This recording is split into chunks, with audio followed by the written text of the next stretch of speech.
Merci de nous avoir rejoints. Vous avez compris que c'était la meilleure tente, le meilleur espace. Et voilà, bravo, vous avez fait le bon choix. Vous allez entendre le témoignage de Christian Clot, qui est un explorateur, qui a inventé son métier. Il fait des choses fantastiques qu'il va vous raconter. Et assez rapidement, vous pourrez lui poser des questions. Donc il faudra vous manifester, lever la main ou pousser un cri. Et Marie et moi essaierons d'accourir pour vous donner un micro. Voilà, bon après-midi. Merci. Bonjour. D'abord, je m'excuse, j'ai plus de voix parce que pendant pas mal de temps, j'ai pas parlé. J'étais en expédition et je suis revenu, j'ai trop parlé. Et du coup, vous allez devoir m'excuser pour ça. Et ce que j'aimerais bien, c'est qu'il y a cette question. Moi, on va parler un peu ensemble, c'est le but. Surtout parce que j'ai très envie de voir Marie courir. Elle m'a dit qu'elle était championne de 400 mètres à une époque. Et elle est prête à se jeter sur vous si jamais. Donc ça va être super, vous allez voir. On va parler du changement parce que c'est finalement la thématique de cet atelier. Et je vais essayer de vous raconter pourquoi, depuis quelques années, j'ai décidé de faire du changement, de la notion du changement, une thématique de travail, d'exploration.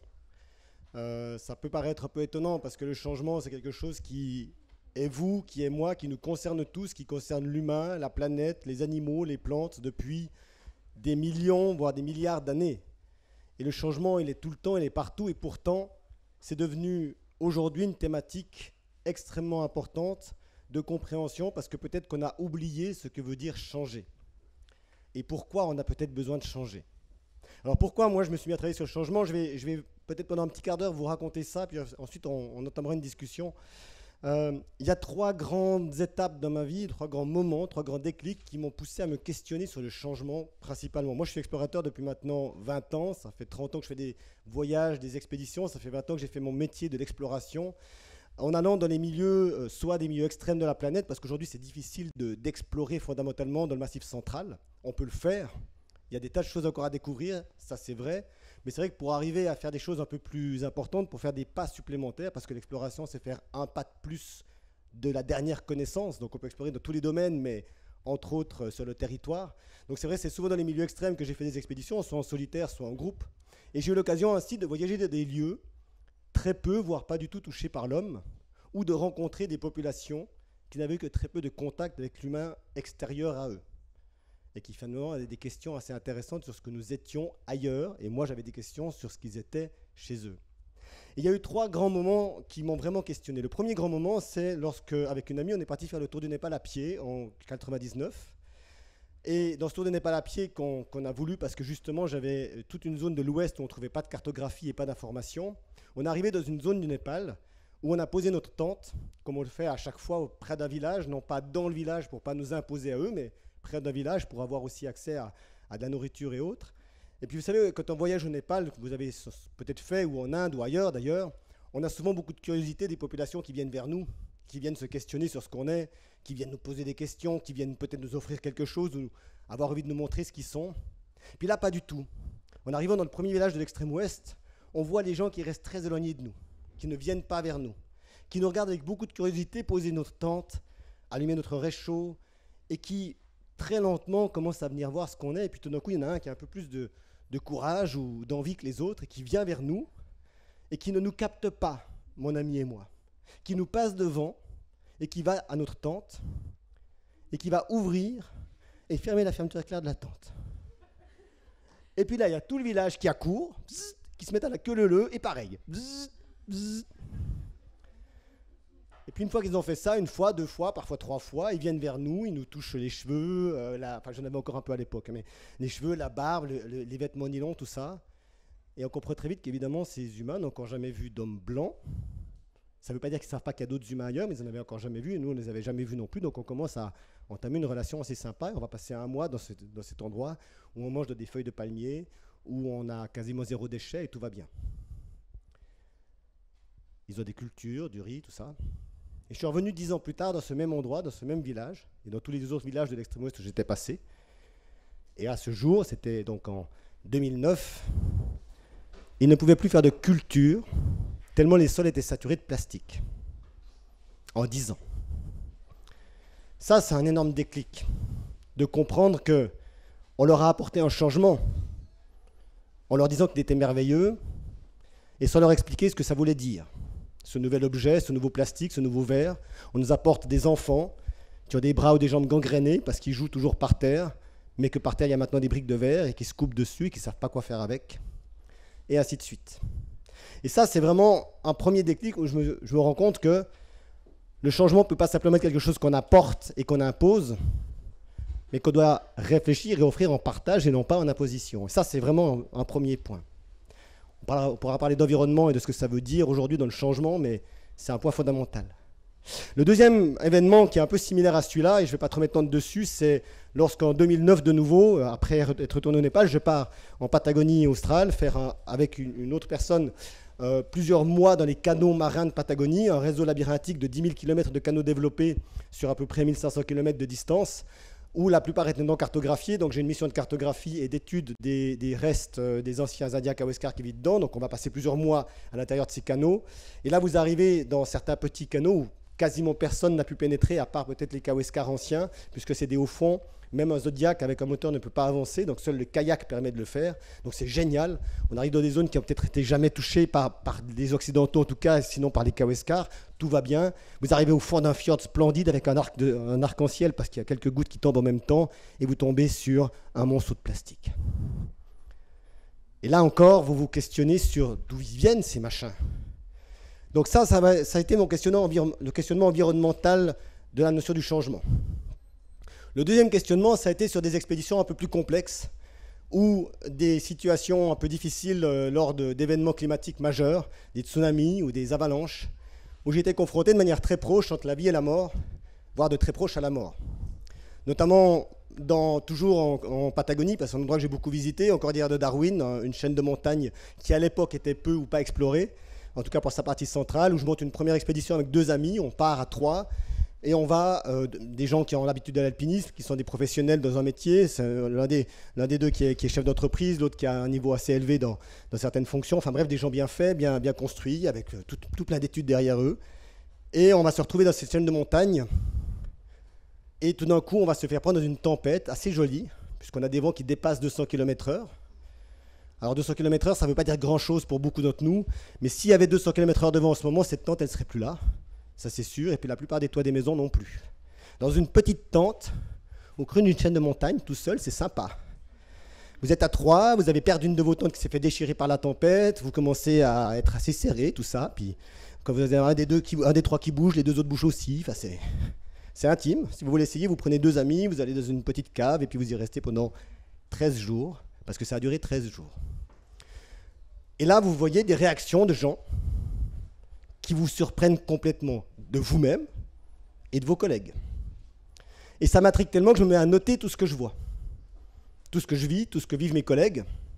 Et puis il y aura d'autres situations comme ça que je vais vivre à des moments différents, toujours un peu entre les années 2002 et 2005, où je vais avoir la même attitude, c'est-à-dire je vais noter les réactions des gens dans des situations extrêmes de crise, de situations de mort potentielle, malheureusement parfois de mort définitive, bref. Et donc, je me mets à noter tout ça, puis après je revois les gens, parfois 6 mois, parfois 2 ans après, et je les questionne sur ce qu'ils ont vécu.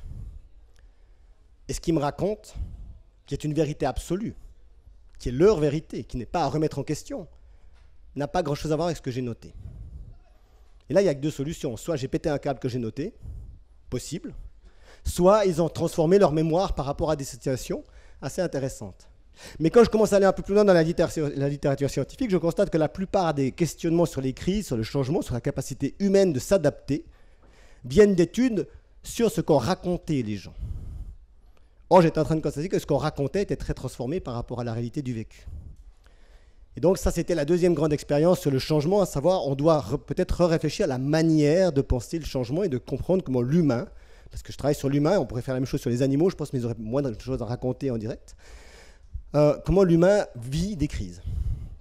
Et puis le troisième événement, le troisième élément qui m'a amené à faire tout ça, c'est des voyages en Iran. Entre 2009 et 2016, là, même 2017, puisque j'y étais au début d'année, où là j'ai vu des populations. Déjà, alors c'est intéressant l'Iran, parce que qui d'entre vous était en Iran? Monsieur, à quelle époque? Que c'était encore le Shah, du coup. Voilà, alors, qui d'autre a été en Iran, non, sérieusement? Ah, merci. 1, 2, 3, 4, voilà. Quelques personnes parmi vous ont été en Iran. C'est pas un pays, c'est pas la destination touristique par définition, hein, c'est pas forcément là qu'on va le plus. Eh ben, je ne sais pas ce que vous avez vécu, vous, en allant en Iran. Moi, j'ai travaillé aujourd'hui dans 48 pays, donc presque une cinquantaine de pays où j'ai passé du temps avec les populations.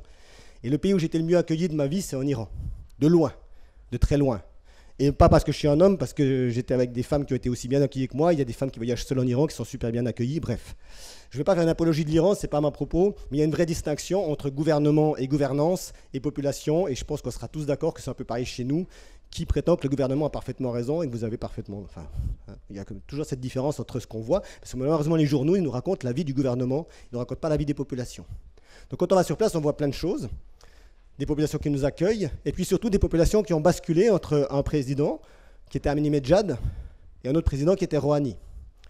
Et en quelques années, j'ai vu une population se transformer dans un changement lent et assez intéressant parce qu'il est passé par quelque chose de complexe dans le rapport qu'ils avaient au gouvernement, à savoir une notion d'une population qui n'avait que très peu de droits, surtout pour les femmes, une population qui a commencé à avoir quelques droits et qui a cru qu'elle pourrait soudainement, en quelques années, avoir tous les droits qu'ils espéraient avoir en 2009 lorsqu'il y a eu la Révolution et en 2011 lorsqu'il y a eu la Révolution.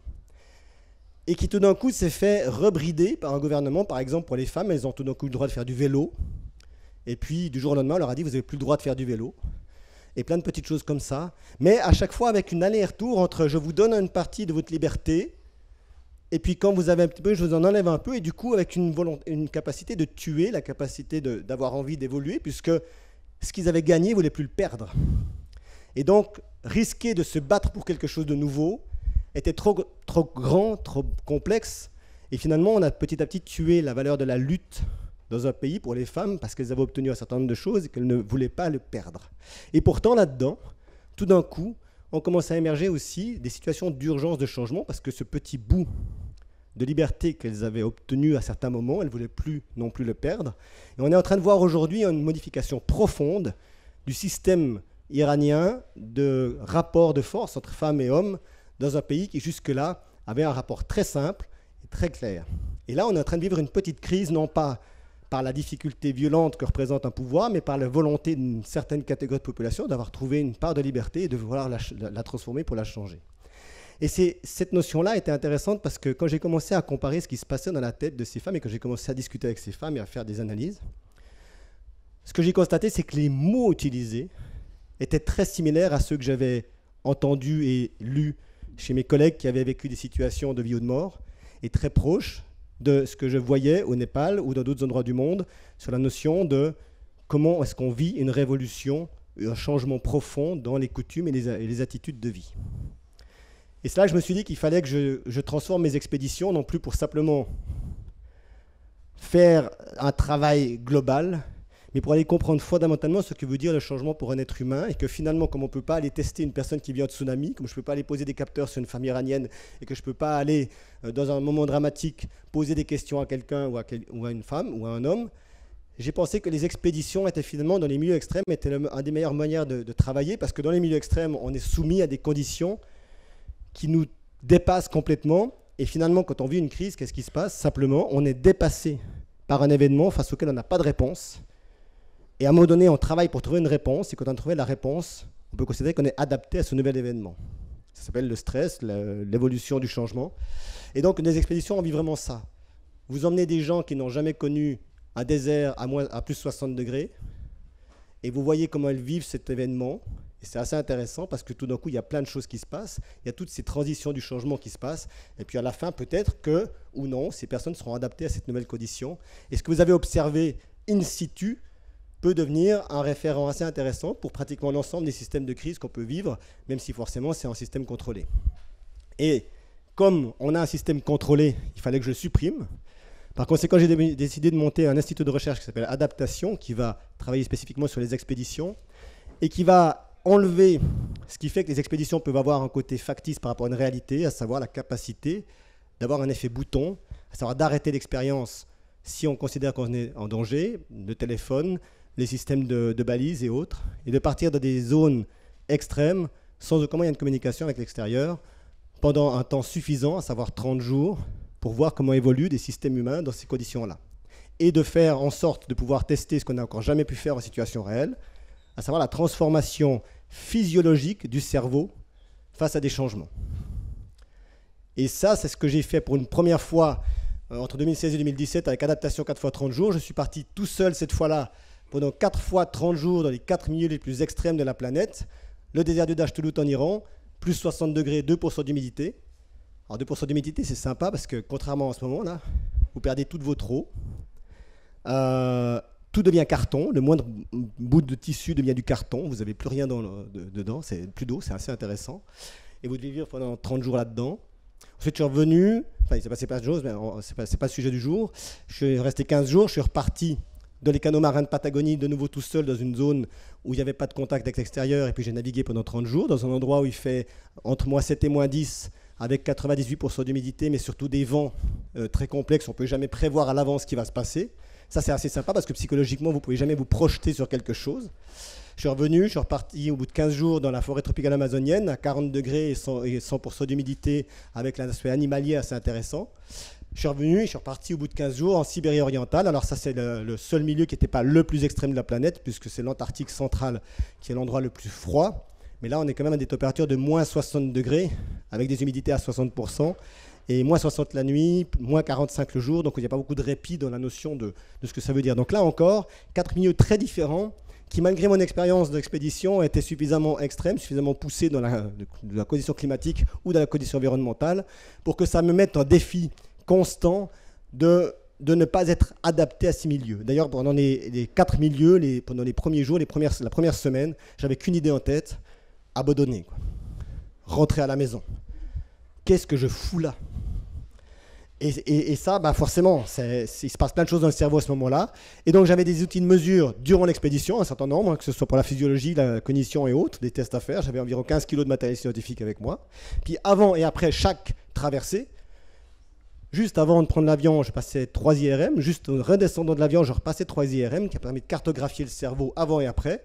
Donc, on a pu observer, pour la toute première fois, les zones du cerveau qui ont été modifiées en une trentaine de jours. Jusque-là, on pensait qu'il fallait des mois, voire des années pour transformer une zone cognitive réellement, ou alors des événements particuliers. Là, on a pu montrer qu'en 30 jours, il y a eu des tas de zones modifiées. Il y a eu 17 zones qui ont été modifiées dans mon cerveau, en plus ou en moins, en création de masse ou en destruction de masse, durant ces 30 jours. Et puis plein d'autres choses.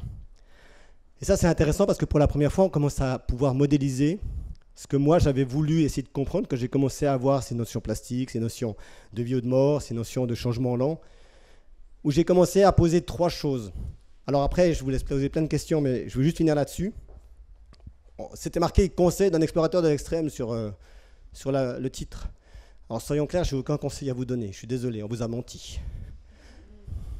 Pourquoi ? Parce que vous avez une vie, j'ai la mienne, et chaque changement qu'on vit dans notre vie, elle est forcément liée à plein de choses, plein de notions qui nous sont propres. Et de croire qu'il y a un système parfait qui permettrait de changer avec bonheur n'est pas forcément évident.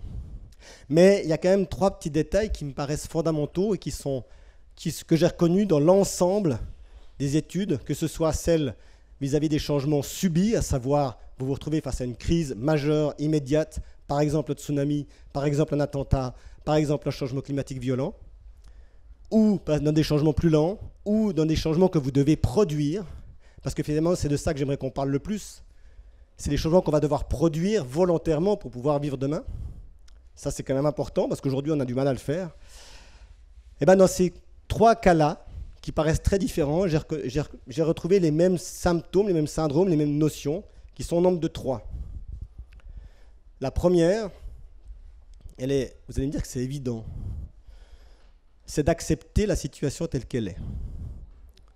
Vous allez me dire que c'est évident, et pourtant, quand on fait des analyses, quand on discute avec des gens de la situation, dans 90% des cas quasiment, les gens n'ont pas accepté la situation qu'ils étaient en train de vivre. Ils ont toujours dans leurs mots, dans leurs phrases, la notion de vouloir retrouver l'avant, avant la situation, ou de rester dans la situation à laquelle ils sont, plutôt que d'aller vers une nouvelle situation.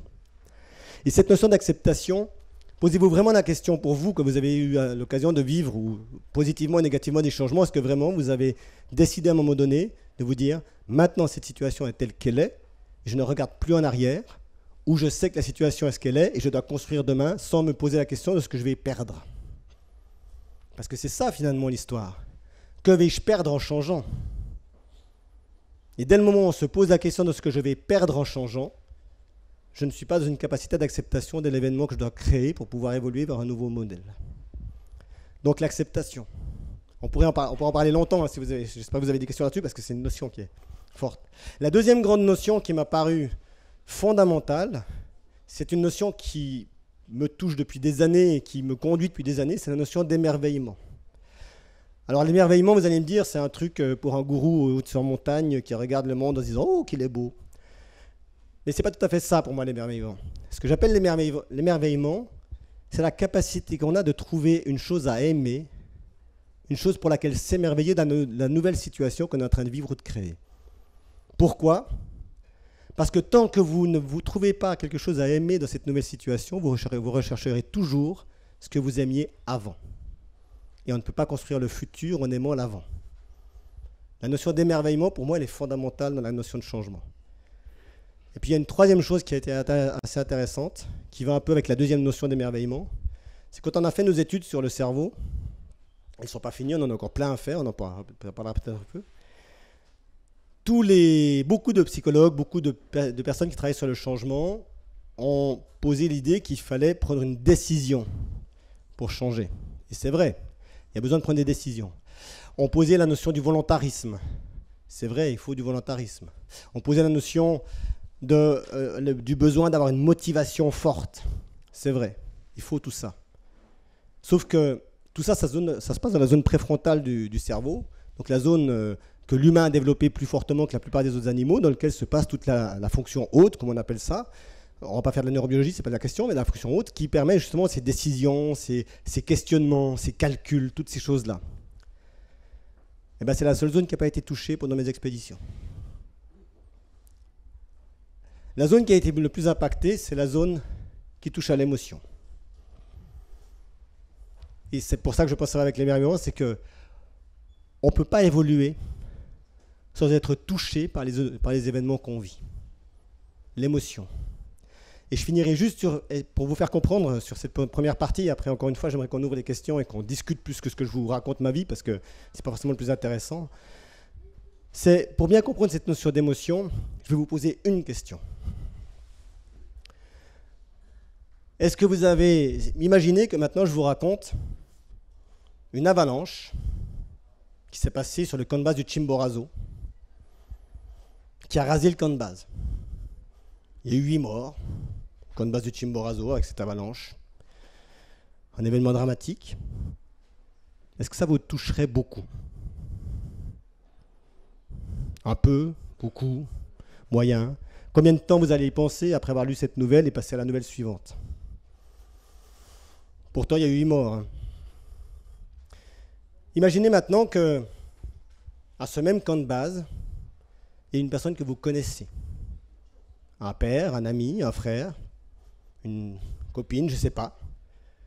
Et soudainement, cette même avalanche, exactement la même, qui a tué exactement le même nombre de personnes, au même moment, va devenir pour vous fondamentale. Vous allez y penser plusieurs semaines, mois, vous allez la questionner, vous allez vous renseigner sur le Chimborazo, vous allez en parler autour de vous, donc vos proches seront impactés par cette nouvelle, parce que vous y avez mis une certaine émotion.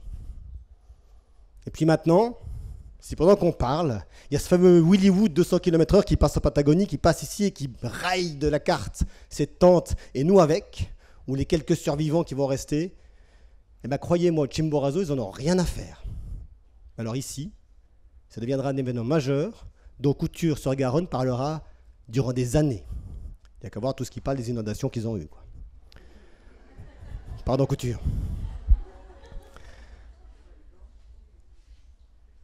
Vous êtes donc par conséquent fondamentalement plus touché par cet événement, parce qu'il vous touche au cœur, parce qu'il touche votre vie, parce qu'il touche vos proches. Et ce qu'on a pu déterminer, c'est qu'on ne peut pas vraiment comprendre fondamentalement un événement tant qu'il n'est pas lié directement à nous, à nos proches ou à notre système environnant. Que les autres événements sont importants, touchants, mais qui sont très éloignés de nous parce qu'ils n'ont pas d'émotion sur nos fonctions. L'émotion est fondamentale de la notion de construire le futur. Et quand on parle, et je vais vraiment essayer de terminer là-dessus et de vous laisser parler maintenant, quand on parle de l'environnement et du besoin de faire évoluer les choses pour le climat, pour le changement, aujourd'hui on parle beaucoup de techniques, de commandes, de technologies pour le faire, de construction et autres. On ne pourra pas faire évoluer ces notions tant que nous ne serons pas dans une notion d'émotion par rapport au changement climatique et aux évolutions de demain. Et quand j'ai été au Népal et que j'ai vu ces paysans ne plus pouvoir pleurer parce qu'ils ne pouvaient plus faire la culture de leur terre qui était saturée de plastique, et bien bizarrement, au Népal, dans ce village, les premières questions qu'ils me posaient, c'était « mais comment est-ce qu'on peut faire ?» Et quand on leur raconte, ils le font concrètement. Et aujourd'hui, un de ces villages n'a plus de plastique et a recréé un système entièrement autonome, sans aucun plastique et sans aucun déchet. Juste pour information, ça fait 8 ans que nous parlons en France de l'élimination des sacs plastiques. Au niveau gouvernemental, hein, on en parlait déjà avant, mais ça fait 8 ans qu'il y a des discussions de loi qui sont arrivées à une loi pour le faire, qu'on a créé des nouveaux sacs avec 10% de plastique dessus qui sont encore moins biodégradables que les autres. Parce qu'avant, on pouvait jeter ces plastiques et les brûler, et maintenant, ces nouveaux sacs qu'on met dans les composts polluent encore plus les sols, parce que ces plastiques ne se dégradent pas et vont justement dans les sols. 8 ans pour arriver au pire. On n'était juste pas touché par le plastique, quoi. Voilà. Si vous avez des questions, du coup, ce sera beaucoup plus simple.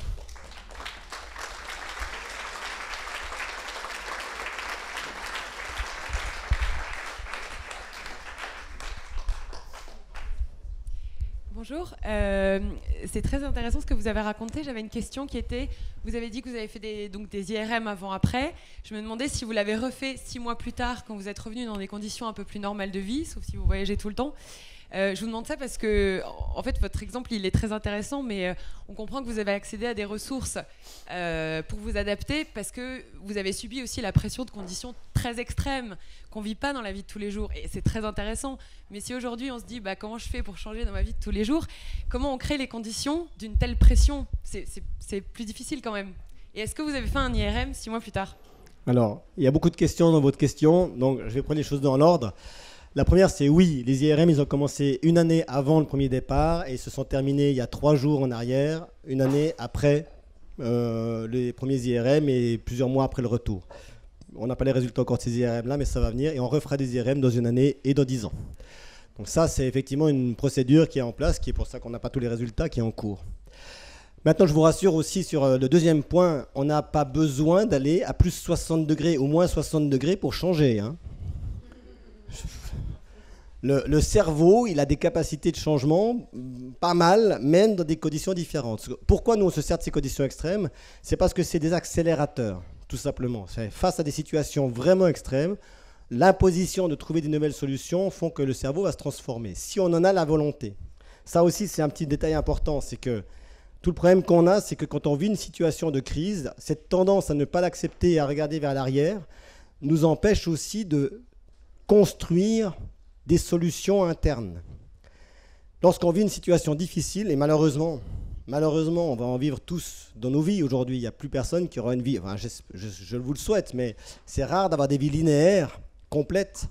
On va subir, voir évoluer de plus en plus nos systèmes, nos climats, les humains autour de nous, nos entreprises, nos métiers. On a parlé, enfin, si vous avez été un peu dans les ateliers qu'il y a à la couture depuis quelques jours, on sent bien hein, au niveau du travail, au niveau de l'environnement, au niveau des eaux.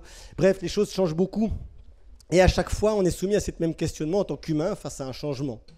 Est-ce que je le prends et que je l'accepte et que je construis dessus?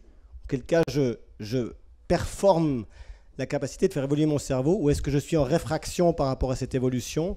Et potentiellement, ce sera difficile, parce qu'il y a quand même une petite chose qui paraît assez forte, mais qu'on n'a pas prouvé, qu'on essaie de voir, qu'on va essayer de prouver l'année prochaine avec un groupe de personnes, on pourra en reparler, c'est que la notion de volonté de changer a une certaine importance. Mais plus encore, potentiellement, la volonté d'un groupe. Parce que c'est ça qui est intéressant aujourd'hui. C'est que les nouvelles découvertes en neurosciences montrent une chose assez importante. C'est ce que Damaso a appelé les neurones sociaux.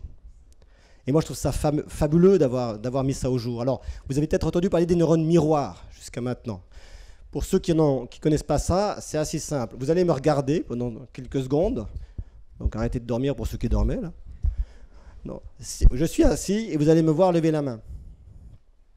Eh bien, a priori, les zones du cerveau qui m'ont servi à lever la main se sont allumées en même temps chez vous que chez moi. Parce que vous m'avez observé faire ce mouvement, vous avez modélisé dans votre tête ce mouvement et vous avez vous avez mis en œuvre ces neurones. Ça a été découvert il y a quelques années, c'était sur un singe, hein, mais on n'est pas si différents. Et ça, c'est intéressant parce qu'on sait du coup que l'apprentissage fonctionne beaucoup mieux quand on observe. Ça, on le savait depuis très longtemps, sauf que ça a été prouvé par ça. Ce qui a été prouvé dernièrement, c'est ce qu'on appelle maintenant le neurone social, qui est encore plus intéressant. C'est que jusque-là, on pensait qu'il fallait observer un mouvement pour pouvoir reproduire ceci dans nos têtes. Aujourd'hui, on a vu qu'on pouvait reproduire une émotion et surtout faire évoluer une personne par la bienveillance qu'on lui apporte. Et la bienveillance, on peut l'apporter à une personne ou à une situation. Et lorsque je parle d'acceptation, on pourrait peut-être y mettre aussi le mot de bienveillance. À savoir, face à cette nouvelle situation, je la regarde avec suffisamment de bienveillance, aussi terrifiante soit-elle. Je ne parle pas d'une bienveillance heureuse qui devrait nous faire ramener vers le bonheur, je parle d'une capacité de voir la situation ou les autres à l'aune de ce qu'ils sont, de ce qu'elles sont, ou de ce que la situation est, et non pas de ce que nous voudrions qu'ils ou qu'elles soient. Combien de fois nous discutons avec une personne où nous vivons une situation en nous disant, même inconsciemment, j'aimerais mieux que ce soit comme ci ou comme ça, je l'imagine comme ci ou comme ça, sans forcément considérer la réalité de cette situation.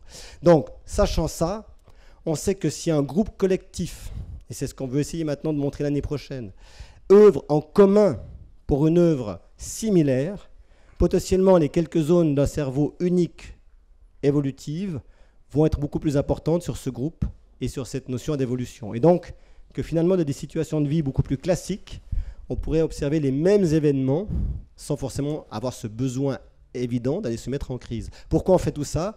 Parce que finalement, si ça marche tout ça, ça veut dire que tous nos systèmes d'éducation, nos systèmes scolaires, nos systèmes de formation doivent être repensés à l'aune de ces questionnements et de ne plus amener les personnes à des savoirs, parce que ça, vous avez tous la possibilité d'aller créer ces savoirs. Aujourd'hui, on a Internet, on a les livres, on a les bibliothèques, tout va bien, en tout cas chez nous.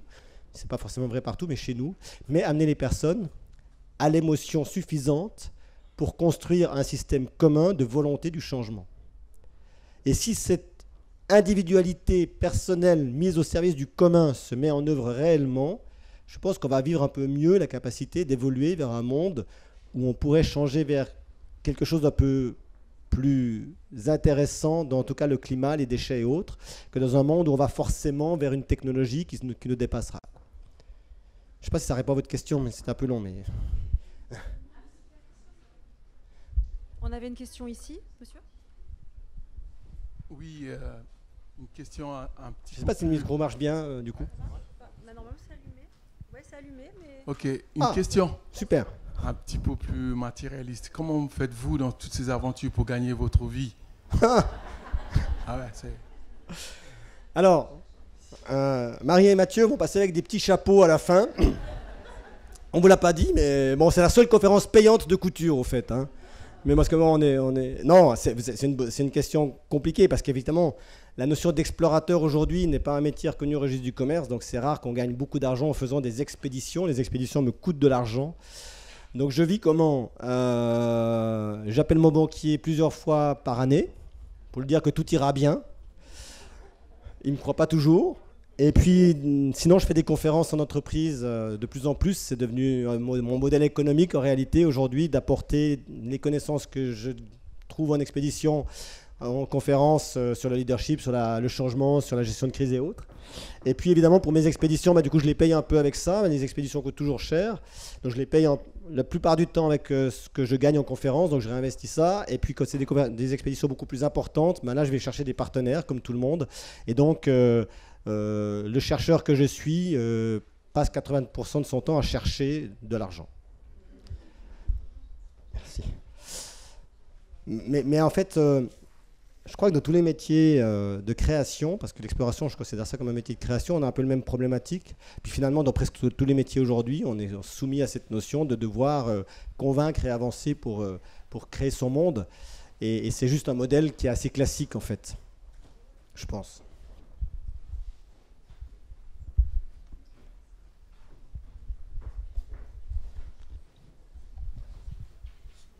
Bonjour. Moi, je me demandais qu'est-ce que vous entendiez vraiment par émotion, savoir si c'est vraiment la clé pour pouvoir changer. Est-ce que, par exemple, un savoir scientifique qui nous dirait que les pollutions délocalisées tuent X milliers de personnes à travers le monde peuvent créer de l'émotion, ou selon votre définition, peut-être pas. Ou est-ce que, du coup, la seule émotion possible, ce serait de voir ces morts, par exemple, en France, du coup, de relocaliser ça. Enfin, du coup, qu'est-ce qui peut atteindre l'émotion? Est-ce qu'un savoir théorique touche l'émotion, ou ce sera que quelque chose d'intellectuel qui restera un peu désincarné? Ou du coup, enfin, qu'est-ce que l'émotion et comment l'atteindre pour pouvoir changer? C'est la problématique majeure qu'on va avoir dans les années à venir, que de trouver des solutions, de faire comprendre des notions qui arrivent très loin de chez nous comme étant des choses émotives pour nous. C'est vrai que le problème qu'on a avec le réchauffement climatique et avec l'évolution des déchets, c'est que ça touche très peu nos civilisations. Très très peu finalement. Par rapport aujourd'hui, il y a des milliers, des centaines de milliers, parfois même des millions de personnes qui sont soumises, déplacées, parce qu'il y a eu des sécheresses ou des inondations créées par l'évolution climatique de plus en plus profonde. C'est quelque chose qui est très complexe du coup, parce que forcément, comme ça n'arrive pas chez nous et qu'il y a cette théorie que tant qu'on n'est pas touché par la chose, on ne peut pas vraiment la comprendre, il est extrêmement difficile à nos populations d'arriver à ce changement, à cette émotion. Moi, je vois que deux solutions, mais c'est moi, et peut-être que vous dans la salle, et je pense, parce que je crois qu'on est vraiment tous acteurs de ça, on est tous. Il n'y a pas une personne ici dans cette salle qui n'est pas à un moment donné acteur de ce changement et qui ne va pas devoir travailler pour le questionner. Donc vous avez tous ou toutes des solutions qui vous seront propres. En tout cas, ce qu'on sait, c'est qu'il faut aller chercher cette émotion. Je crois qu'il y a deux choses quand même qu'on ne fait plus assez. La première, c'est malgré tout, à une manière qui peut être de toutes les manières, de voyager. Alors voyager, c'est pas forcément prendre un avion et aller à l'autre bout du monde et revenir. Voyager, ça peut être simplement aller marcher dans un village qu'on ne connaît pas encore, ou dans un lieu qu'on ne connaît pas encore. Marcher en France, marcher en Europe, c'est déjà du voyage. Peut-être même, parfois aujourd'hui, pour certaines personnes dans les grandes villes, traverser la rue pour aller dans l'immeuble voisin et parler aux gens, c'est déjà du voyage. Donc je crois que déjà, on va devoir retrouver la notion du voyage, tel que je l'entends là, à savoir d'aller un peu plus, essayer de comprendre les vies des autres, et pas seulement la nôtre. C'est super de s'intéresser à notre vie, et il faut le faire, parce que c'est nous qui la conduisons, puis qu'on a envie d'aller le plus loin possible. Mais s'intéresser à la vie des autres, c'est déjà une capacité de s'ouvrir à des nouvelles émotions, parce que si on écoute vraiment l'autre, on constate que le problème qu'on n'a peut-être jamais compris, parce que l'autre nous en parle et parce qu'il a vécu lui des choses, ou elle des choses, qu'elle-même a été confrontée à des situations qu'elle nous raconte, comme c'est une personne que j'ai en contact physique, déjà je crée une nouvelle émotion que je n'aurais pas si simplement j'avais lu cette nouvelle sur Internet. Ça, c'est une première chose qui me paraît fondamentale. Combien de fois, aujourd'hui, dans une année, nous rencontrons des personnes que nous ne connaissions pas, donc nouvelles, avec qui nous prenons le temps de parler. Et non seulement, et quand je parle de parler, je ne parle pas de leur expliquer ce que je suis en train de faire là, notre vie, mais d'écouter la leur. Je pense que parce que vous êtes ici, vous le faites dans un certain sens. Vous venez à Couture, vous venez dans ce festival, vous écoutez la presse, vous écoutez les journalistes, vous le faites d'une certaine manière. Mais beaucoup de gens ne le feront plus du tout. Aller voir l'autre et l'écouter, c'est créer de l'émotion. Et parce que cette personne nous raconte quelque chose que je ne connais pas, et si je tisse ça de plus en plus, je tisse une nouvelle capacité de voir le monde. La deuxième chose, qui va un peu avec la première, c'est la curiosité.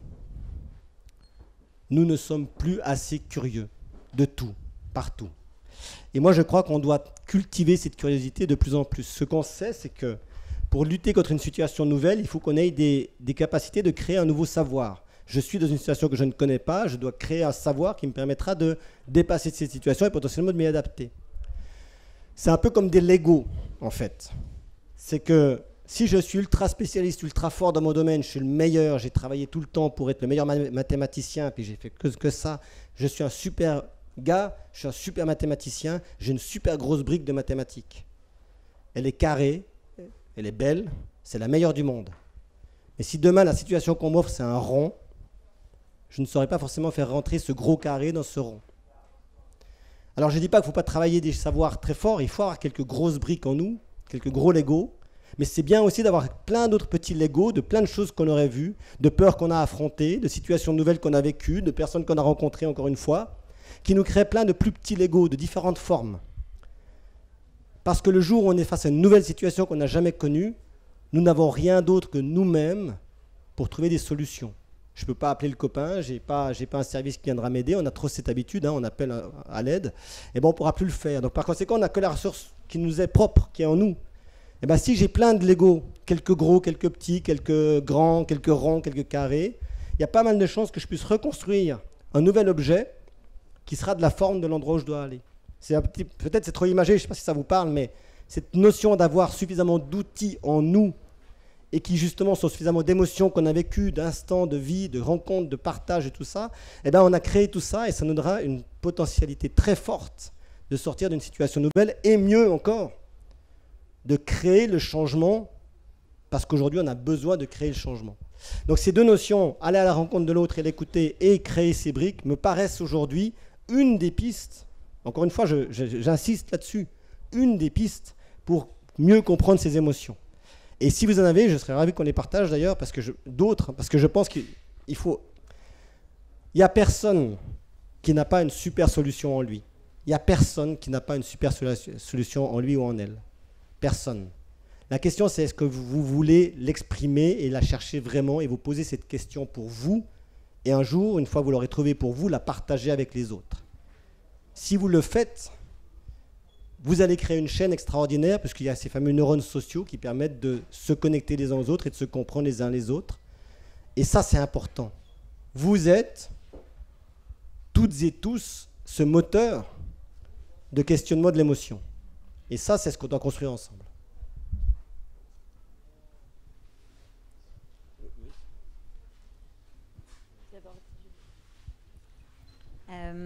En fait, moi, je me posais la question par rapport au... donc vous parlez de l'émotion. Et aujourd'hui, on voit quand même énormément d'images qui... sur les réseaux sociaux, à la télé. On est vraiment tout le temps sollicité par des images de partout dans le monde, en fait. Et qui sont des fois très violentes. Et c'est surprenant parce qu'il y a des fois, en fait, on n'arrive même plus à être ému par ces images. Et je me demandais si, pour vous, l'émotion, c'était forcément quelque chose de physique, où il fallait le vivre pour ressentir, ou est-ce que les images, ça pouvait être aussi un moyen de vivre ces choses-là. Mais en même temps, aujourd'hui, j'ai l'impression qu'on devient de moins en moins sensible aussi à ces expériences et qu'on s'enferme, en fait, dans ce système-là. Et est-ce que, du coup, l'imagination n'est pas un moyen de sortir aussi de sortir de ça. Est-ce que vous pourriez vous questionner pourquoi finalement vous pensez que vous n'arrivez plus à être ému par ce que vous voyez? Parce que je pense qu'il y a un trop. Je pense qu'on est tout le temps très sollicité par plein d'images et que c'est difficile du coup de remettre dans le contexte et de réaliser en fait ce qui se passe vraiment. Parce que en plus je trouve que la plupart du temps c'est très manipulé et que c'est facile qu'on nous donne une information avec telle image, mais on ne sait pas très bien à quoi ça correspond. Et quand on fait le jeu de savoir à quoi ça correspond vraiment, c'est pas forcément la réalité qu'on nous présente. Alors, je ne vais pas partir sur la théorie du complot de la manipulation, parce qu'il y a eu plein de thématiques là-dessus. Il y en aura encore demain, si je ne m'abuse, avec Xavier Delaporte et Pierre Arski. Mais je ne sais pas si on est manipulé ou pas. À la limite, la question ne se pose pas tellement comme ça. Non. La question se pose de... Si vous vous sentez dépassé par toutes ces images, pourquoi continuer de les regarder en tant que telles autant? Ça, c'est une question que vous pouvez vous poser. Il ne faut surtout pas s'enfermer sur soi-même. C'est la pire des choses qu'on peut faire, mais peut-être qu'il faut traiter différemment chaque information. Moi, je n'ai pas de réponse exacte à vous donner. Moi, je sais que, assurément, le vécu est plus fort pour créer de l'émotion que le statisme. Ça, c'est vrai. Ça ne veut pas dire qu'on ne peut pas le créer par le statisme. Vous parlez d'imagination. Forcément, l'imagination est fondamentale. Mais où nous emmène l'imagination? C'est-à-dire que si l'imagination nous emmène à créer des mondes virtuels dans lesquels on ne peut pas vivre, parce qu'ils sont purement imaginaires, ça peut être très sympa pour créer des mondes de science-fiction, ça n'aidera pas beaucoup la planète. Donc évidemment, l'imagination, elle peut nous permettre de sortir de situations. J'ai la chance, à titre personnel, d'avoir une grande imagination et que dans des situations les pires de ma vie, lorsque par exemple je suis 13 jours dans une tente bloquée, d'arriver à m'évader de cette situation par l'imaginaire. L'imaginaire, elle vient par une notion dans le cerveau qu'on appelle la variabilité corticale, donc la capacité de très vite trouver des solutions afférentes et différentes à un moment. Et ça, en Europe, en Occident, on a perdu beaucoup de variabilité corticale. On est plutôt sur ce qu'on appelle l'allocation, à savoir le savoir fort, le savoir lourd, la création, plus que cette variabilité qui nous permet de comprendre et de sentir plein de choses. Donc ouais, il faut travailler cette imagination. Maintenant, moi, je n'ai pas une réponse exacte à vous donner, d'autant plus que je suis en tout cas pas un spécialiste de ces notions de la surinformation. Ça, je crois qu'il y aurait d'autres personnes pour en parler mieux que moi. D'ailleurs, si quelqu'un veut s'exprimer, c'est génial. Mais ce qui est sûr, c'est que si à un moment donné, vous avez l'impression de perdre vos émotions par rapport à des situations, trouvez d'autres situations ou regardez-les différemment. On le voit un peu avec les événements qui se passent. C'est vrai qu'on a tendance à ne plus écouter de la même manière les nouvelles, que elles sont répétitives et qu'elles sont régulières. C'est aussi comme ça qu'on installe les situations de guerre dans les pays d'ailleurs. C'est parce que soudainement les populations arrêtent de considérer les choses comme importantes parce que ça devient régulier et que cette régularité l'accepte en tant que telle, alors que souvent quand les populations entières se soulevaient d'un coup, ça serait différent. C'est une vraie question et qui demande effectivement de travailler beaucoup sur ces notions-là, et je pense qu'en effet, comme je postule, mais ça c'est qu'il nous faut avoir ce lien à l'émotion, à ce que ça nous touche pour nous et de ce qui se passe ailleurs, il faut encore une fois aller rencontrer d'autres. C'est peut-être que plutôt de continuer à lire Internet et les drames pendant toute une heure le soir, sortez de chez vous, allez dans la rue et parlez à quelqu'un, peut-être que vous apporterez beaucoup plus de réponses à votre problème qu'en continuant de lire une information négative, je ne sais pas. Il y avait une question peut-être là-bas, mais... Pardon ? Et du coup, après alors, madame. Moi, c'était au niveau du point de vue. Vous aviez commencé à noter toutes les réactions des gens avec qui vous partiez en expédition, et qui au final étaient peut-être leur ressenti différent du vôtre. Et au niveau des recherches que vous avez faites, quels ont pu être les résultats que vous avez vus sur ces différences-là? Sur les différences, donc, en psychologie et en psychiatrie, on sait depuis longtemps le besoin du cerveau et le besoin de se protéger face à des situations extrêmes, et donc de modifier une forme de réalité pour protéger sa capacité de voir les choses. Le résultat de ça, c'est que moi je me suis questionné, vu qu'on a tendance à devoir transformer la vision qu'on a eue d'une situation pour se protéger soi-même, forcément la plupart du temps quand on va raconter cette situation, on la raconte de cette manière transformée. Et ce que j'ai voulu faire donc, c'est d'aller essayer de questionner le moment du changement et non pas justement ces moments où après on va raconter en débriefing. Alors après, il y a des tas de choses qui existaient déjà, il y a des tas de travaux en psychologie ou en psychiatrie qui existent. Je suis de loin pas là pour mettre en question tous ces travaux qui ont été faits, mais n'empêche qu'il y avait toujours ce hiatus sur ça. Alors aujourd'hui, le résultat de ça, c'est plutôt que j'ai décidé de monter ces études, qui maintenant vont nous demander pas mal d'années, puisqu'on vient de faire la première grande partie de ces études et qu'on a une prévue l'année prochaine et encore d'autres ensuite, pour voir si finalement, malgré le hiatus que représente le fait de devoir protéger son système, son cerveau, quand on raconte une histoire qui nous a été très violente, ce qu'on raconte est quand même utilisable en tant que tel, ou est-ce qu'il faudrait remodéliser entièrement notre manière de considérer les crises et les changements, quoi. C'est plutôt à ce stade qu'on en est. Mais maintenant, on a encore une fois commencé à observer quand même, sur ces études de cas, cette notion-là que la décisionnalité qui était importante pour résoudre une situation ne peut venir que d'une part émotive. Ça, c'est vraiment pour l'instant, on en est à cette notion-là. Si l'émotion est absente, il est pratiquement impossible de faire évoluer la décision. Dans une période de changement et dans une société de changement. Oui, bonjour. Je voulais rebondir en fait sur ce que disait la jeune fille par rapport au côté blasé et quand on ne ressent plus. Et si vous dites que l'émotion c'est fondamental, il faut donc qu'on protège ce ressenti, puisqu'on en a besoin. Et est-ce qu'on ne doit pas décrocher c'est aussi une protection, décrocher, s'éloigner, couper les réseaux sociaux ou faire un break? Est-ce que ça ne fait pas aussi partie du chemin, quoi? Oui, alors vous avez sans doute raison. C'est-à-dire qu'à un moment donné, je pense qu'on a besoin de ce break. Il y a une chose assez intéressante, c'est que le plaisir est quelque chose de fondamental dans la construction cognitive.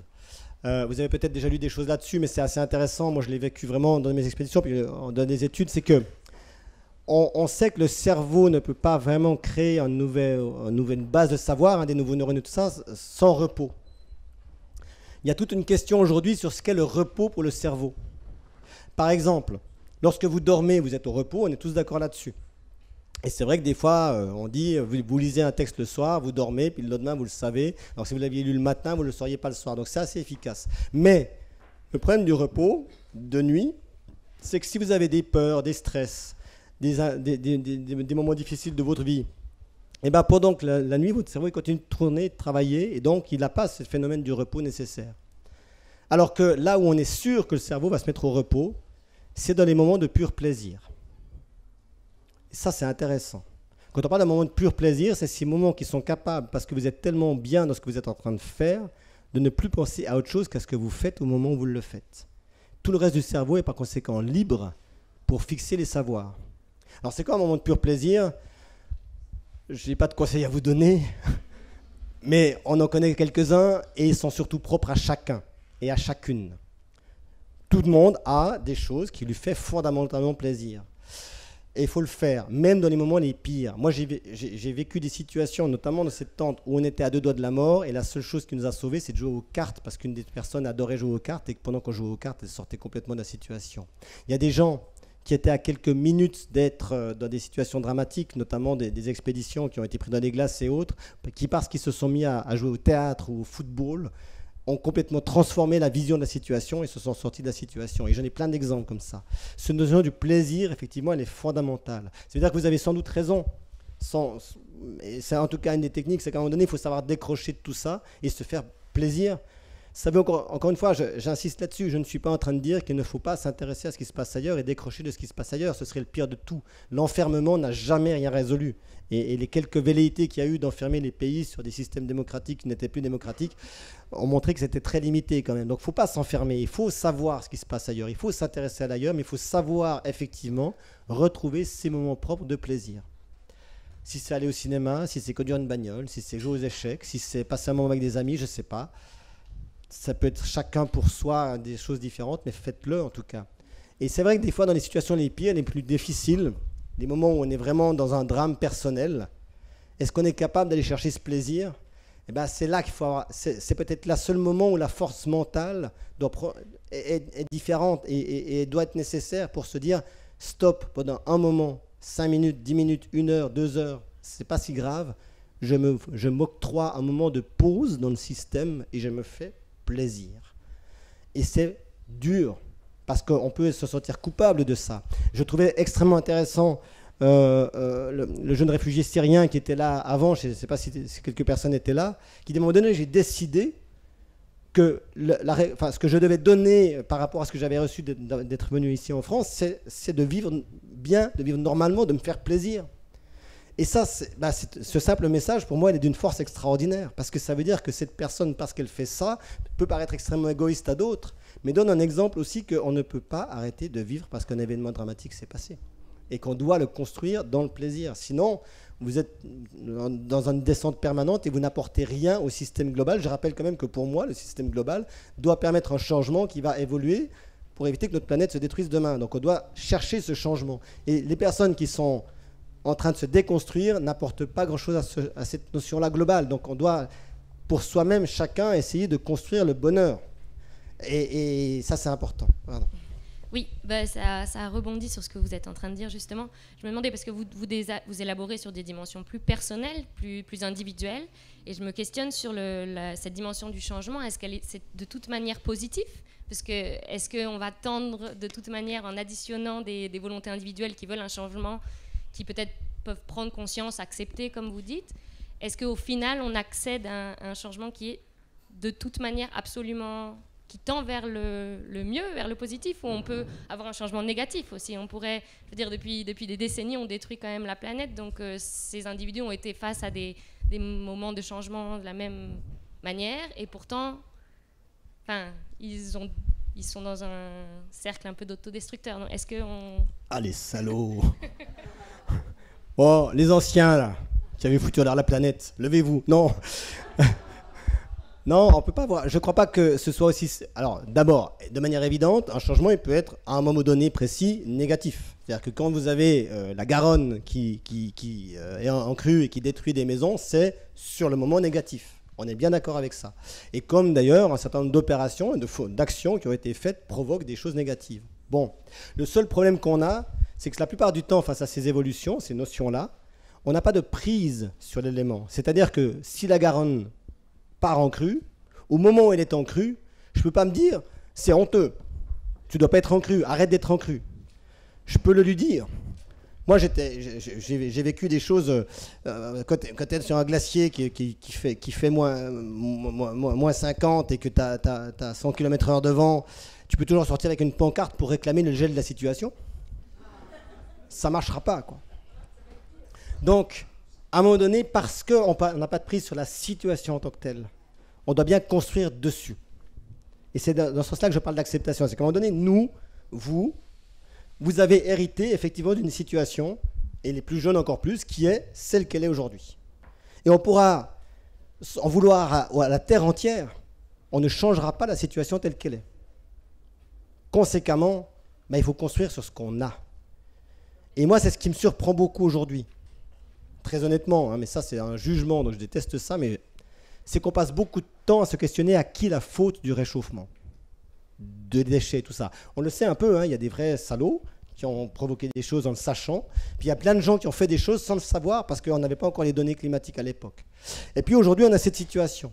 Et bien, plutôt que de passer du temps à condamner ceux qui ont créé cette situation, cherchons ensemble à construire, à en sortir. Voilà, c'est ça mon propos. Mais ça, ce sera forcément positif. C'est pour ça que je pense que, quelle que soit la situation, si on décide d'y travailler ensemble, on créera du... On me pose souvent la question, par exemple, de la bonne ou de la mauvaise décision. Est-ce que face à une situation, j'ai pris la bonne ou la mauvaise situation? Ça, moi, je ne sais pas, parce que je ne crois pas qu'il y ait une bonne ou une mauvaise décision, en réalité. À un moment donné, on prend une décision, et puis on essaie de la mettre en œuvre. La vraie question est de poser, si vous avez 20 personnes qui doivent prendre une décision, vous avez 20 personnes qui sont reliées par une corde, comme ça arrive des fois en montagne ou autre. Enfin, si vous avez 20 personnes encordées en même temps, c'est chaud. Mais bref, vous avez plein de gens encordés, quoi. Et puis vous avez un drame qui arrive, vous devez prendre une décision. Il y a une chose dont je suis persuadé, c'est que si les 20 personnes vont dans la même direction, vous avancerez. S'il y en a 10 qui essaient d'aller à droite et 10 qui essaient d'aller à gauche, vous allez rester sur place. Parce que vous tirerez chacun d'un côté différent. Donc ça ne marchera pas. Alors c'est vrai que peut-être la décision d'aller à droite, ce ne sera pas la meilleure. Mais si toutes les personnes qui sont là décident ensemble d'aller quand même à droite, ils vont créer quelque chose de positif. Et c'est en ce sens-là que je pense que c'est potentiellement toujours positif, même si ça passe par des moments pas toujours drôles.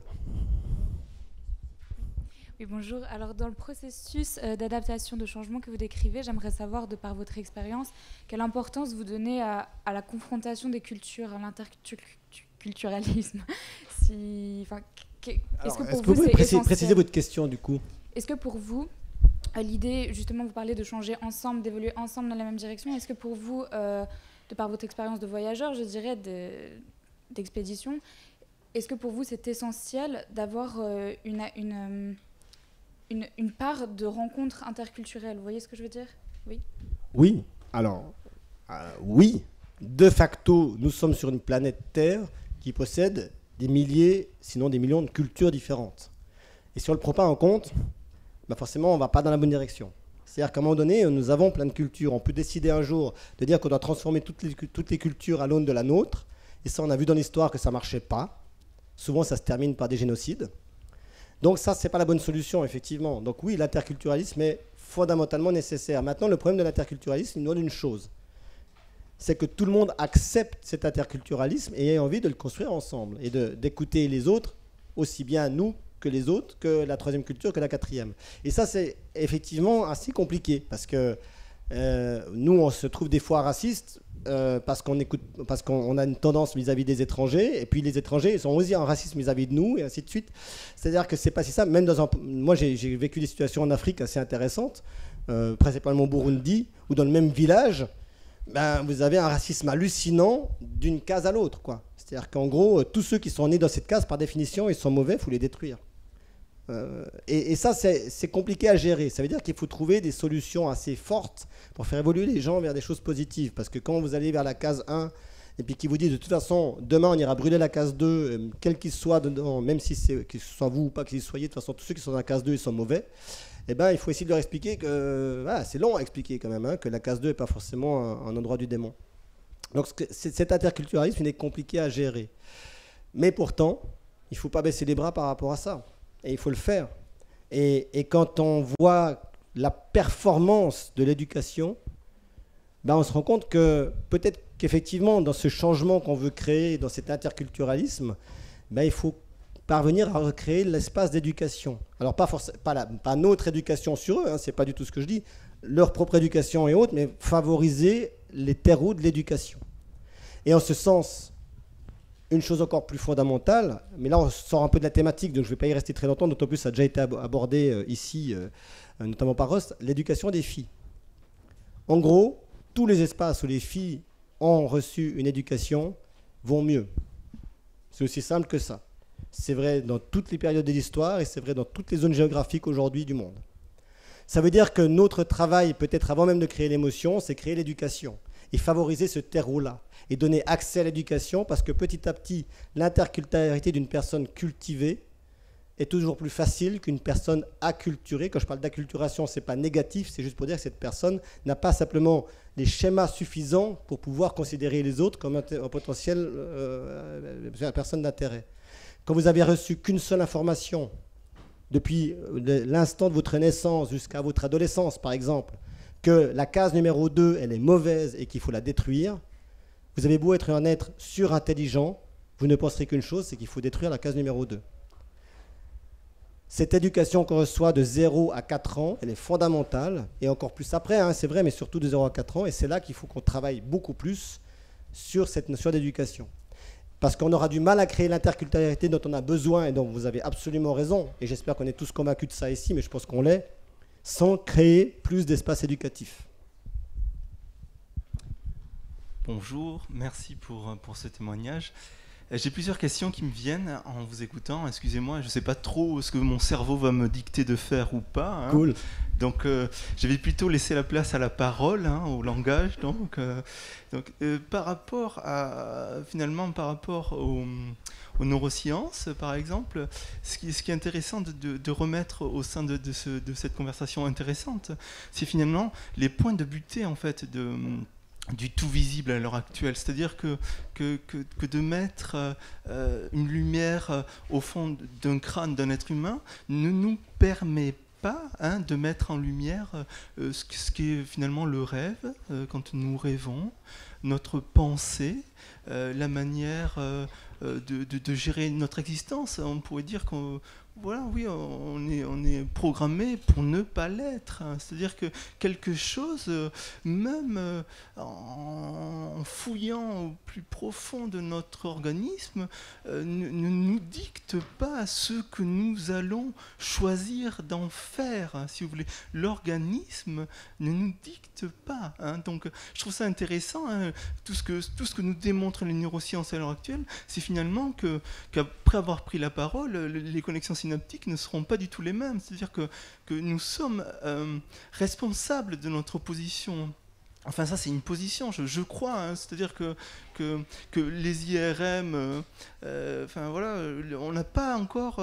comment la science, aujourd'hui, avec le discours du capitalisme, nous fait croire, en fait, que finalement, un jour, nous serons transparents en nous-mêmes. Et donc, finalement, ce qui nous échappe, tel que l'émotion, tel que les affects, tel que...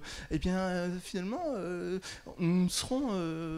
quoi, en fait il n'y aura plus d'humain à ce moment-là. Donc, par rapport à la question que je me pose, finalement, j'arrive à cette question. Vous voyez, je n'avais pas prévu, je ne savais pas trop ce que j'allais dire à l'avance, excusez-moi, mais voilà, parce que mon cerveau ne m'a pas dit à l'avance ce qui allait se passer. Et les neurones sociaux ne m'ont pas engagé sur ce terrain-là, donc je ne sais pas trop la chute, vous voyez, je ne la connais pas. Donc, en fait, apprendre à s'adapter à des conditions que vous avez vécues, je trouve ça assez incroyable. J'habite à Marmande, je n'ai pas vécu de tsunami, j'ai pas vécu de choses terribles. Je suis heureux pour vous. Oui, c'est très bien, mais si vous voulez, quelque part, je pense que le capitalisme, à l'heure actuelle, on peut pas apprendre à s'adapter. Ou alors, si, c'est apprendre à s'adapter par tout un champ à l'heure actuelle qu'on appelle, alors je vais me risquer à dire ça, tout ce qui est du côté du coach, du savoir, d'un maître, d'un gourou, quelque chose qui ferait en sorte que finalement, on doit apprendre à être tous pareils, tous nous devrions marcher ensemble dans la main, alors que depuis des siècles, finalement, on se rend compte que quelque chose habite dans le... Oui, hein. Excusez-moi, j'arrête. Donc, pas de question. Si, non, mais la question, elle est quelque part sous-tendue à l'ensemble du discours que vous avez tous compris, j'imagine.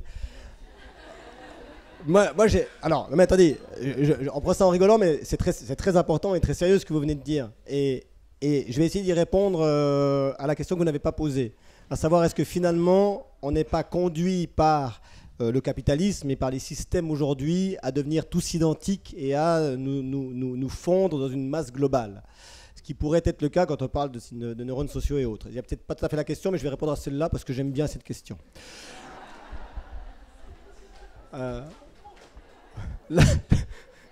Je ne suis pas autocratique d'ailleurs, hein, mais j'ai beaucoup aimé l'idée d'être dictateur un jour de ma vie et puis j'ai arrêté.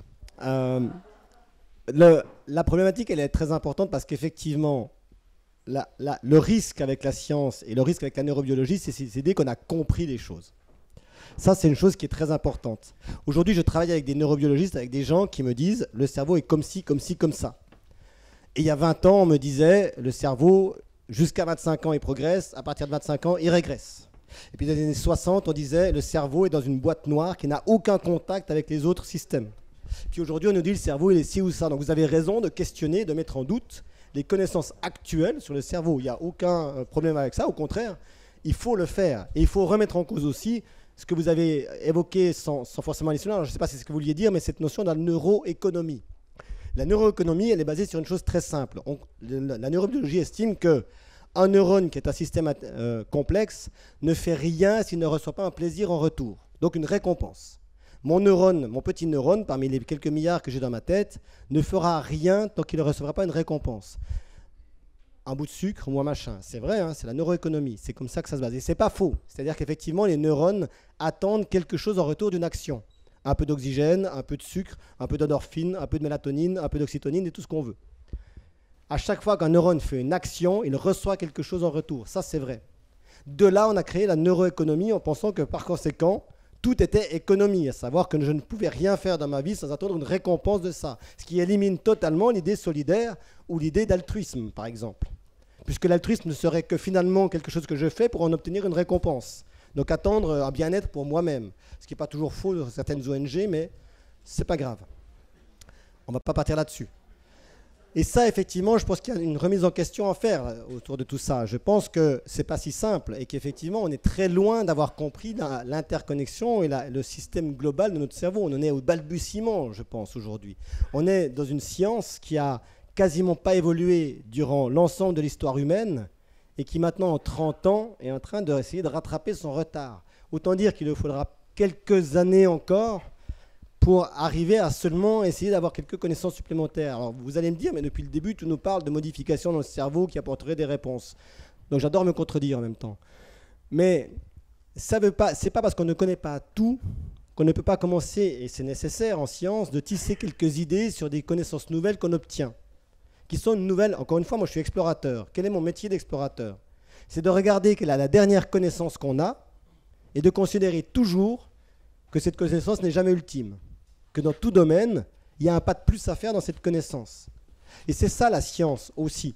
C'est d'aller aussi loin dans une connaissance et puis de la partager, de dire à l'autre, voilà où moi je suis arrivé, c'est mon point X, et à toi maintenant de faire le pas suivant vers le point Y. Et il faut bien à un moment donné avoir ce pas X, cette référence qui me permet de faire le pas supplémentaire. Et peut-être de remettre en cause totalement le savoir. Quand les premiers neurobiologistes ont commencé à remettre en cause l'idée que le cerveau ne se développait plus après 25 ans, ils ont été quasiment honnis comme Galilée quand il a voulu essayer d'expliquer que la Terre n'était pas tout à fait aussi plate que ce qu'on pensait. Et aujourd'hui, il n'y a plus un neurobiologiste qui pense le contraire, quoique. Donc c'est ça qui est intéressant. Et là, vous avez raison, c'est qu'il ne faut en tout cas pas prendre pour acquis de manière définitive les connaissances qu'on a aujourd'hui. Mais il faut garder espoir. Il faut garder l'envie. Il faut garder le plaisir d'aller vers demain. Si je perds foi en l'idée que je peux construire un meilleur demain et que mon cerveau ira mieux demain, ben autant que je reste ici, quoi. Mais sauf que, on est tous d'accord, ce soir, le soleil se couchera chez nous, se lèvera ailleurs, que nous irons dormir pour certains, d'autres iront faire la fête, boire des bières ou du vin, pour les plus raisonnables un peu d'eau, et que demain le soleil se relèvera. Demain arrivera de toute façon. Et à moi d'essayer d'avoir envie d'aller vers ce demain. Si j'ai pas de plaisir à y aller, c'est triste. Oui, bonjour. On a mené des études sur le comportement d'adaptation des animaux aussi, avant que vous ne partiez. Beaucoup. Oui. Et donc, il était question d'une poule domestiquée et de ses poussins. Et on mettait les poussins à l'intérieur d'une cage de football. On mettait la poule domestiquée à l'extérieur. Et donc, elle faisait les allers-retours à l'extérieur de la cage, mais sans jamais contourner la cage et rentrer dans la cage. Ensuite, on a pris une poule sauvage. On a fait la même chose, c'est-à-dire qu'on a mis les poussins à l'intérieur de la cage et on a mis la poule à l'extérieur de l'autre côté. Et la poule, de suite, a contourné la cage et est rentrée par le bon côté. Donc, la conclusion de l'étude était que, en fait, si on bénéficie de trop de protection, par exemple, dans ce contexte-là, une poule domestiquée a du grillage aux alentours et donc elle n'est pas soumise aux dangers externes, ben à ce moment-là, on perd toute capacité de pouvoir évoluer et de pouvoir résoudre certaines contraintes. Merci beaucoup. Vous avez tous entendu et compris le témoignage qui est effectivement extrêmement intéressant. C'est pas moi, je réponds aux questions qu'on ne me pose pas, c'est génial quand même. Mais moi, j'ai deux choses à dire par rapport à ça. Je pense qu'effectivement, la mise en danger est à un moment donné nécessaire pour pouvoir progresser. C'est pour ça que je trouve aberrant quand on parle de zéro risque ou de risque zéro, je ne sais pas quoi, de dire qu'on peut faire des choses sans risque. Enfin, le risque est ce qui a permis à la société d'avancer. Sans prendre un risque, un essai, des fois, elle se trompe. Hein. Il y a des systèmes politiques qui n'ont pas du tout marché, mais c'était intéressant d'essayer, potentiellement. C'est un risque, et ainsi de suite. Donc, vous avez raison sur les conclusions de l'étude, et je suis complètement d'accord avec vous. Moi, par contre, j'apporte une deuxième nuance, mais ça, c'est ultra personnel, et je ne demande à personne d'être d'accord avec moi, mais, comme pour tout le reste d'ailleurs, mais ça encore plus. Je suis, à titre personnel, fondamentalement opposé aux expérimentations animales. Pour deux raisons. D'abord parce que je ne vois pas pourquoi on demande à un animal qui n'a rien compris de faire des choses qu'il ne voulait pas faire. Et l'expérimentation animale aujourd'hui, elle fait des tas de choses comme ça. C'est-à-dire qu'on ne pose pas la question en Kobe de savoir s'il est d'accord, hein, il le fait. Donc je suis pour l'expérimentation sur l'humain acceptée et non pas sur l'animal. Deux, je pense qu'il est toujours dangereux de tirer des conclusions énormes sur des réactions de poules, de souris, voire même de singes, pour en tirer des conclusions sur l'humain. Je pense que, et c'est quand j'ai voulu monter adaptation et les études sur l'humain en situation réelle, tout le monde m'a dit, mais t'es complètement cinglé, c'est impossible, c'est stupide, c'est trop dangereux, c'est trop ci, c'est trop ça. J'ai mis 4 ans à convaincre quelques scientifiques et quelques laboratoires de travailler avec moi sur cette notion, parce que la réponse était toujours la même chose. À quoi ça sert que tu ailles te mettre dans le désert du Dashtoulout à plus 60 degrés, alors que je peux y mettre 3 souris et voir comment elles réagissent. Alors si vous, c'est ce que j'essaie d'expliquer aux neurobiologistes, si vous prenez pour une souris, libre à vous. Mais moi, je suis un humain et je pense que je réagis quand même un peu différemment, qu'il y a des choses beaucoup plus complexes qui se passent dans ma tête, même si une souris aurait beaucoup de choses à nous apprendre, c'est vrai, mais je pense qu'il lui manque quand même cette parole et que comme la neuroscience aujourd'hui ne peut pas tout expliquer et que voir qu'un neurone s'allume à droite ou à gauche est important comme information, mais ne peut pas être la seule information pour comprendre un problème, on a besoin aussi de raconter la situation, de faire des exercices par rapport à cette situation, de partager avec d'autres cette situation qui me racontent la leur et de construire dessus une base théorique qui deviendra peut-être un jour une réalité. Mais c'est ce que ne peuvent pas faire les animaux aujourd'hui. Donc l'observation stricto sensu du cerveau et d'axe de fonctionnalité animale pour comprendre l'humain, j'en suis très sceptique à titre personnel, même s'il y a des réponses qui ont été apportées, vous avez raison. Il y a une question là-bas peut-être ?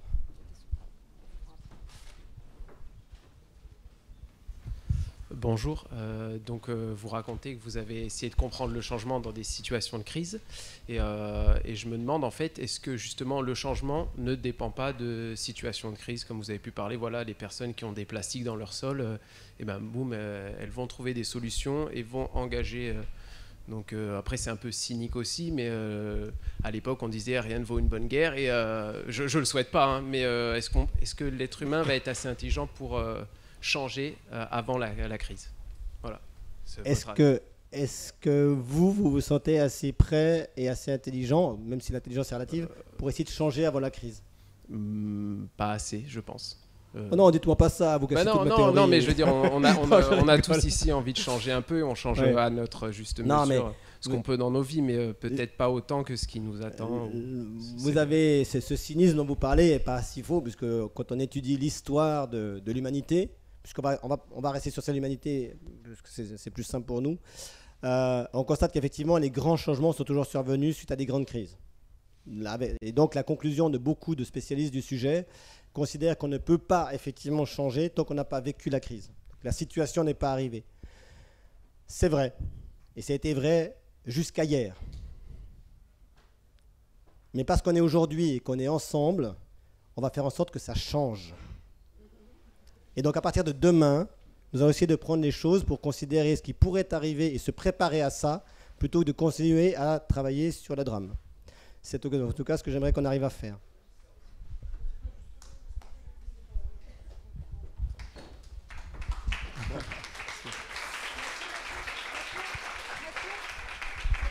Oui, bonjour.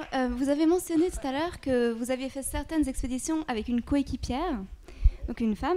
Et oui. Oui, voilà. Non, mais du coup, je me demandais si, dans la capacité d'adaptation au changement, dans vos différentes recherches, vous aviez vu des différences entre les femmes et les hommes. Donc, est-ce que le sexe influence ou est-ce que, par exemple... Ça, je vous le confirme. Quoi? Oui, d'accord. Non, mais est-ce que d'autres facteurs, par exemple, comme l'âge ou la nationalité, peuvent aussi influencer la capacité d'adaptation au changement? Alors, je vais vous répondre à cette question dans 2 ans. Puisqu'en réalité, aujourd'hui, c'est des études spécifiques sur l'adaptation. On commence à les mener, on les a menées sur moi, donc une personne seule pour l'instant. Les autres études qu'on a faites, c'était basées sur la psychologie et la psychiatrie, plus que sur la cognition. Donc sur ça, je pourrais vous donner quelques réponses, mais et je vais vous en donner après. Pour les études qu'on est en train de faire maintenant, c'est seulement l'année prochaine qu'on va partir avec un groupe référent des 10 femmes et 10 hommes. Donc on pourra là commencer à avoir plus de réponses sur la cognition pure. Maintenant, j'ai mon avis. J'adore donner mon avis. Alors, par rapport aux 8 ans préalables d'études qu'on a faites sur différentes situations et par rapport à beaucoup d'expériences que j'ai, je pense que de manière évidente, comme pour toute chose, les femmes et les hommes réagissent différemment face aux situations de crise. Mais en réalité, moi, homme, et Mathieu, homme, nous réagirions différemment face à une situation de crise. Et vous, femmes, et Marie, femme, vous réagiriez différemment. Je ne pense pas que c'est une question de sexe. Je pense que c'est une question d'humain. Et que chaque humain réagit un peu différemment. Et de construire un peu différemment. Mais que chaque humain a les capacités et les mêmes capacités de vivre et de résister à des situations de crise. Et que s'il y a une chose dont je suis aussi persuadé, c'est que le cerveau structurel n'a aucune différence entre une femme et un homme. Ce qui peut potentiellement modifier certaines choses, c'est à certains moments de la vie qu'on vit tous, d'hormonisation différentes, de génération d'endorphines ou autres différemment et autres. Mais la base, le tissu, il est le même. Et donc, je ne crois pas sincèrement que face à des vraies crises, il y ait une très grosse différence entre une femme ou un homme ou 2 individus. Nous avons tous une même réaction, un même besoin de construire sur demain. Les notions d'émotion, d'émotivité, on parle beaucoup, il y a eu des tas de théories d'ailleurs dans les années 80, 90, même pas si longtemps, où vous lisez des études scientifiques où on voit que l'émotivité des femmes les empêche de résister à certaines situations de crise. C'est génial, ça voudrait dire qu'il n'y a plus une seule femme sur la planète, quoi, parce que des situations de crise, on en a vécu plein, et puis qu'il y a toujours des femmes, donc elles réagissent exactement pareil. Tout ça, c'est aberrant. C'est aberrant. Donc, je ne pense pas qu'il y ait des différences fondamentales. Je pense qu'il y a des différences à la marge sur chaque humain qui vit un système de crise. Oui, j'ai un questionnement sur votre, je dirais, définition de l'impact de la réalité par rapport à l'imaginaire sur des êtres. Et pour ma part, je considère que j'ai plus, si vous voulez, d'émotions face à des images qu'on reçoit que des réalités qu'on vit. Donc, moi, j'ai une expérience, j'ai connu la guerre de Biafra, et j'ai vu des morts et toutes sortes de choses qui ne m'ont pas du tout impacté qu'après, quand j'ai vu des images.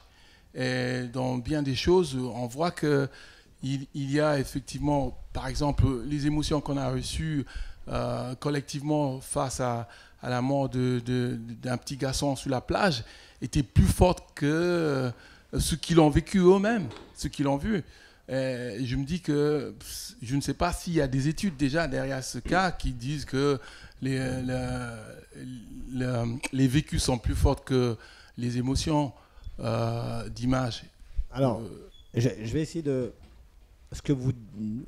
les images que vous avez vues, vous parlez qu'elles vous ont provoqué des émotions plus fortes. Ouais. Étaient-ce des images en rapport à ce que vous aviez vécu en réel, que vous aviez revu plus tard, ou étaient-ce des images complètement différentes? Oui, c'est ça, des images que vous avez revécues plus tard. Ouais. Merci beaucoup pour ce témoignage, parce que d'abord c'est très fort et c'est très important d'avoir une considération sur cette notion de l'instant. Il est rare, sauf chez certaines personnes, il est rare que l'instant immédiat provoque une émotion majeure. Dans l'instant, vous devez quelque part agir. Et vous vous protégez pour pouvoir agir. Il est souvent le cas face à des situations de vie ou de mort, que vous soyez capable de faire des choses hallucinantes, vous vous mettez en sécurité, vous êtes bien, là vous n'avez plus aucun danger, vous pourriez poursuivre votre vie normalement, et là vous vous effondrez. Parce que soudainement, vous avez la capacité de réfléchir à ce qui s'est passé. Je pense qu'il y a quelque chose d'un peu similaire potentiellement, alors sans vouloir...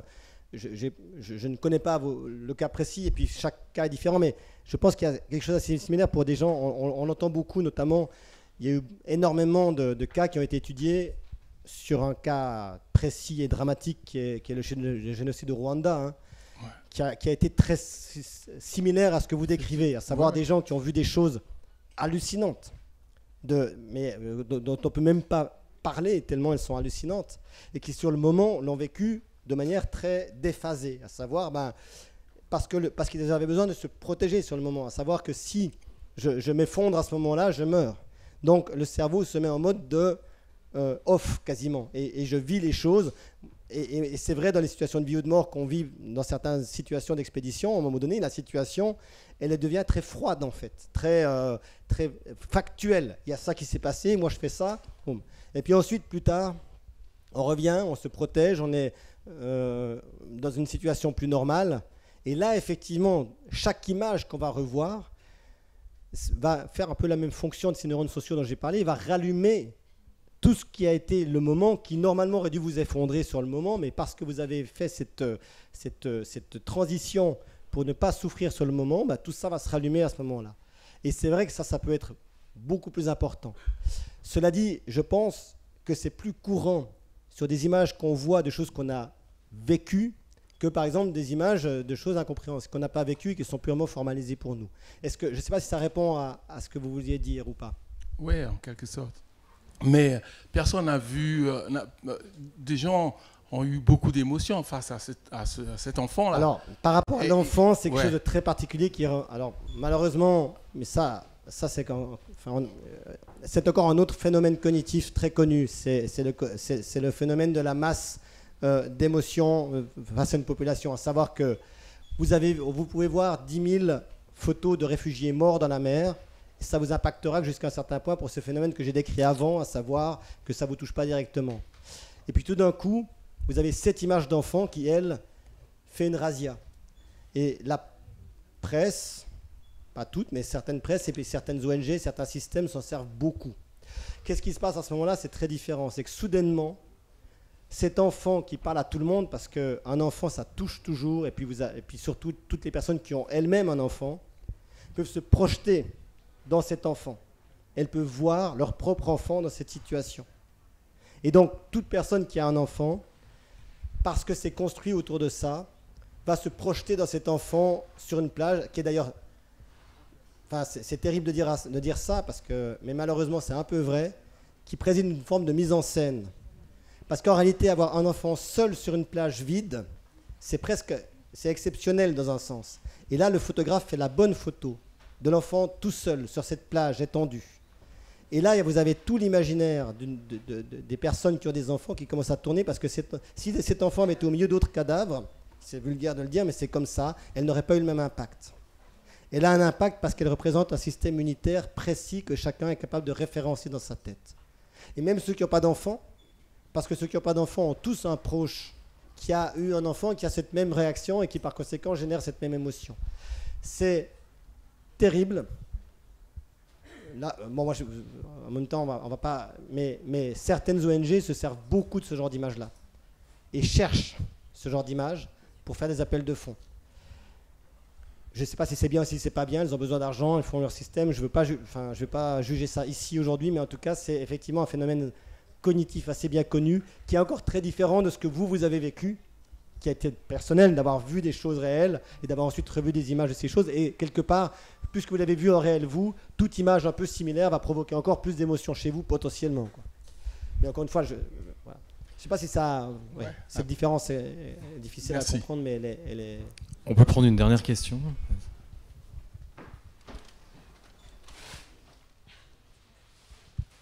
Bonjour. Donc vous disiez que vous avez plusieurs fois frôlé la mort. Et je voulais juste savoir qu'est-ce qui faisait que... qu'est-ce qui vous poussait à revenir toujours à de telles expériences aussi extrêmes? C'est ça votre question? Parce que moi j'ai eu une ablation du cerveau par contre à un moment donné. Et de manière plus générale, quand on a des expériences aussi difficiles, qu'est-ce qui pousse à revenir, oui, toujours aux mêmes expériences voilà.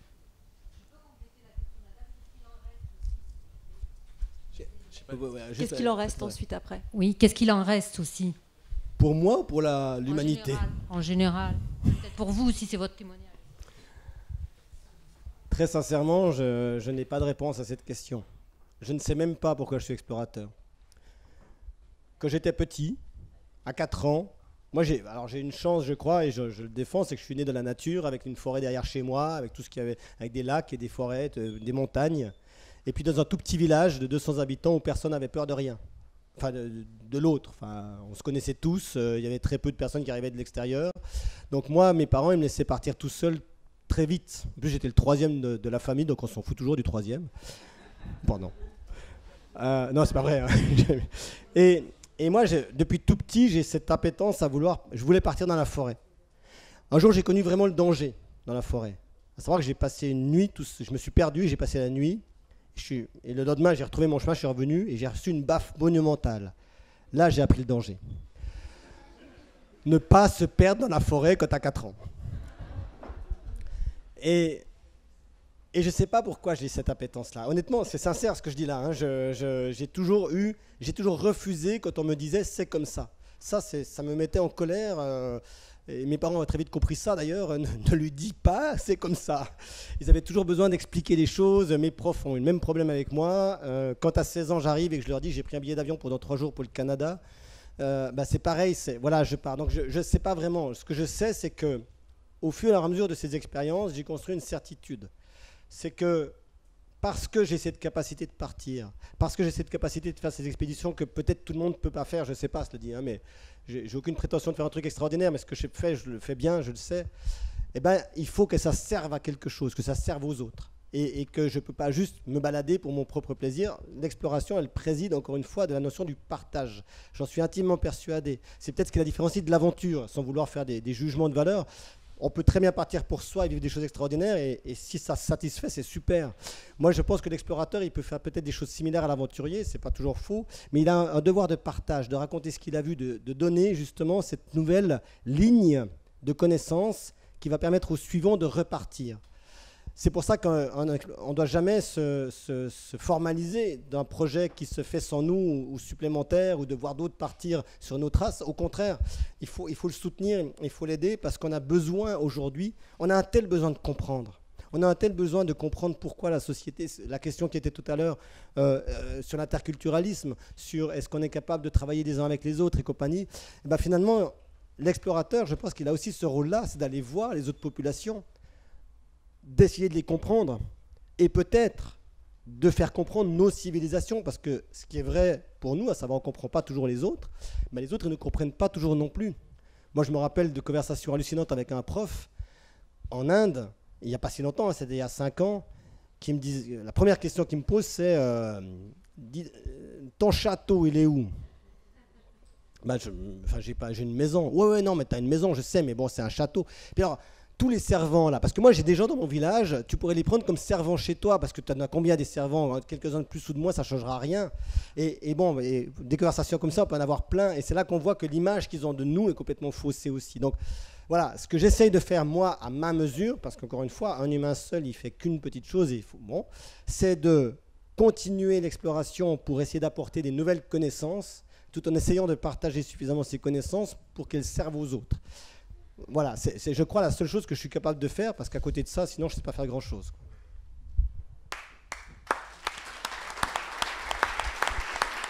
Merci beaucoup. Ah oui, il n'y a plus de questions.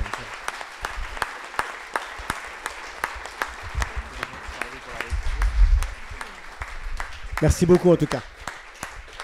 Merci beaucoup Christian. Bon, on doit s'arrêter là. Il y a juste, alors là, il n'y a plus rien à partir de maintenant, donc c'est le moment d'aller voilà, d'aller boire un verre d'eau ou de vous rafraîchir. Il y aura le directeur photo du Monde